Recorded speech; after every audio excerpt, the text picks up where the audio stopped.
Wild geese are fun to look at, but they're leaving a mess behind at one Buncombe County school. Parents worry the droppings could make their children sick. News 13's Cheryl Barber is live from Hominy Valley Elementary. And Cheryl, how bad of a problem is it? Well, here on the playground, and particularly right here on the basketball court, it's pretty nasty. You can see the droppings right here. We're going to ask our photographer to kind of pan over and take a look at our fine feathered friends who are right over here, and they are just enjoying themselves on a beautiful summer day. The droppings, though, that they leave in the grass, the sidewalks, and the parking lots are just plain ugly, and parents are worried about the threat of disease.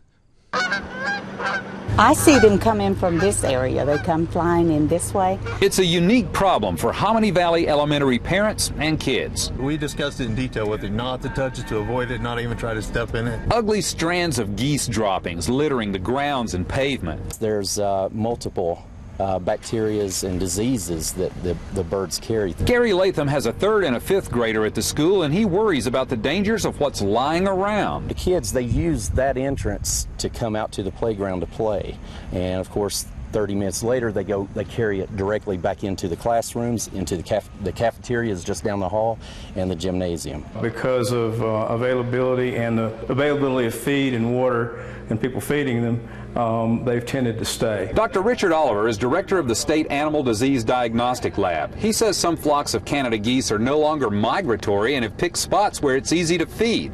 He says geese droppings can contain high levels of bacteria. But these things could include strains of Salmonella, E. coli, Campylobacter, which are 3 major causes of diarrheic disease in people.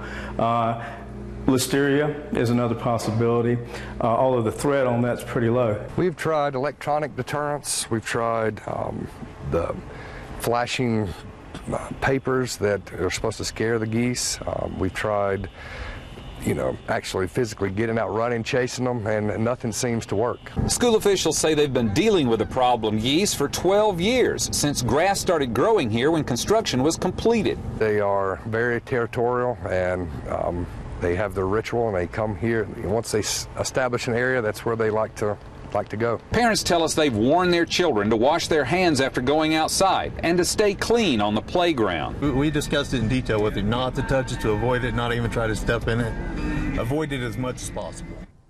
Now we're back here live at Hominy Valley Elementary. Again, you can see the geese right behind us here just enjoying themselves in the grass. But experts say that there's no documented outbreak of disease because of the exposure to geese droppings. But they say pregnant women and people with compromised immune system should avoid the poop at any and all costs. Reporting live in Buncombe County, I'm Cheryl Barber, News 13.